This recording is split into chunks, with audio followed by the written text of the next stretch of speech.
আসসালামু আলাইকুম, আশা করি সবাই ভালো আছেন। বৃহস্পতিবার কোম্পানির ডিউটি শেষ করে বাসায় জামা কাপড় খুললে গোসল দিলাম, আর গোসল টোসল দিয়ে তেল পানি মাথা দিয়ে বিছান খাতায় গুছগাছ করে হইয়ে পড়লাম একটু ঘুমাবার লেগে। রাত্রে এমনি তো ঘুমটা ভালো হয় না, আর অন্য কোনো কাজ কামও না, এই জন্য হইয়ে একটু ঘুম দিলাম। আর আসরের নামাজের আগে আগে ঘুমের থেকে উঠলাম। উঠে দেখি আসরে আজান দিয়ে হেলাইছে, তাড়াতাড়ি করে রেডি হয়ে চলে এলাম মসজিদে নামাজ পড়ার জন্য। আর নামাজ কালাম শেষ করে চাইছিলাম বাসায় যাবো, কিন্তু নাইম আর নাজুল ভাই কইলো যেন বাসায় যেয়ে কি করবে, আর সাথে এই জায়গায় পার্কে হালকা পাতলা একটু ঘোরাঘুরি করি, আটলে শরীরটা ভালো লাগবে না। যাই হোক, পার্কের দিয়ে আটতে আটতে সোজা চলে এলাম মসজিদ দিকে। আর মসজিদের সামনে একটা গার্ডেন আছে, এই জায়গায় দিয়েছেন আমার কোম্পানির সব লোকজন বইয়ে রয়েছে। হ্যাগো লাগে একটু সময় আলাপ টালাপ করে দিয়েছেন। ইফতারির সময় গেছে, সোজা চলে এলাম ইসলামিক সেন্টার ইফতারি করার জন্য। শুধু রোজা খোলার জন্য হালকা পাতলা ইফতারি দিল, যেগুলো খাইয়ে চলে এলাম আবার মসজিদে নামাজ পড়ার জন্য। আর মাগরিবের নামাজ শেষ করে চলে এলাম আবার ইসলামিক সেন্টারের, কারণ মেইন খাবার দাবার যেটা আছে এটা মাগরিবের নামাজের পরই দেয়। আর খাবারের আগে হুজুরে আবার কিছুক্ষণ সময় বক্তব্য দেয়, আর বক্তব্যের পরে আবার প্রশ্ন করে, যার ভিতরে আবার প্রাইজও থাকে। যাই হোক, ওইদিকে হুজুরের বক্তব্য শেষ হয়ে গেছে, আর আমাকে খাওয়ার জন্য সোফরা টোফরা লাইছেও রেডি করে লাইছে। এর ভিতরে খ্যাপসা আই পড়লো, বই পড়লাম সবাই মিলে খাওয়া দাওয়া করতে।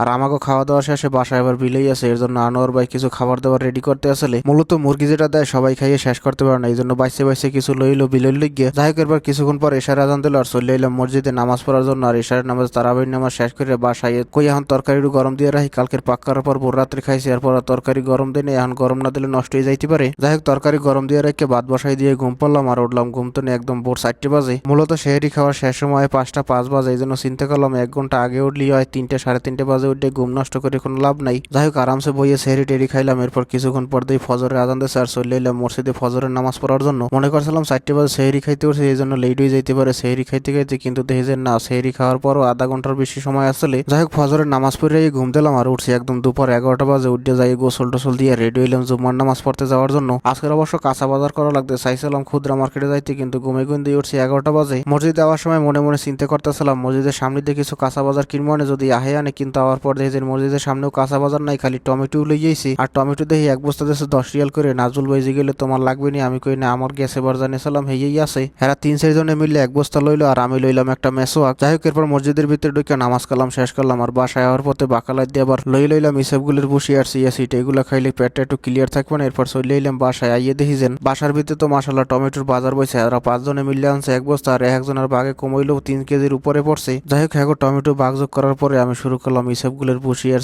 সিট আনছিলাম এইগুলো ভিজাবার কাজ। মূলত এগুলো খাওয়ার আধা ঘন্টা আগে ভিজাইলেই চলে, কিন্তু আজকে নতুন কিনে আনছি তো প্যাকেট ট্যাকেট খুললে একদম ফুর্তির ঠেলায় ভিজাইয়েই দিলাম। বসি দিলাম 1 চামচ পরিমাণ, আর সিট দিলাম 1 চামচ পরিমাণ। এরপর 1 গ্লাস পানি দিয়ে সুন্দর মতো লড়াই রেখে দিলাম। এরপর দাঁত ব্রাশ করার জন্য মেসওয়াক যেটা আনছিলাম এটার প্যাকেটের উপর দিয়ে অল্প একটু কাটলাম, কারণ পুরোটা খাদ্যে হালাই দিলে মেসওয়াকটা শুকাই যাইবে। এমনি রাখলে যে মেসওয়াক ভালো থাকে এই আইডিয়া অবশ্য আমার আসল না, কিন্তু অন্য কয়েকজনের দেখলাম যেন হেরা প্যাকেটের অর্ধেক পরিমাণ কাটতে হেইবার ব্রাশ করে। যাই হোক, এই কারুকার্য করতে করতে দেখে যে আসরের সময় হয়ে গেছে।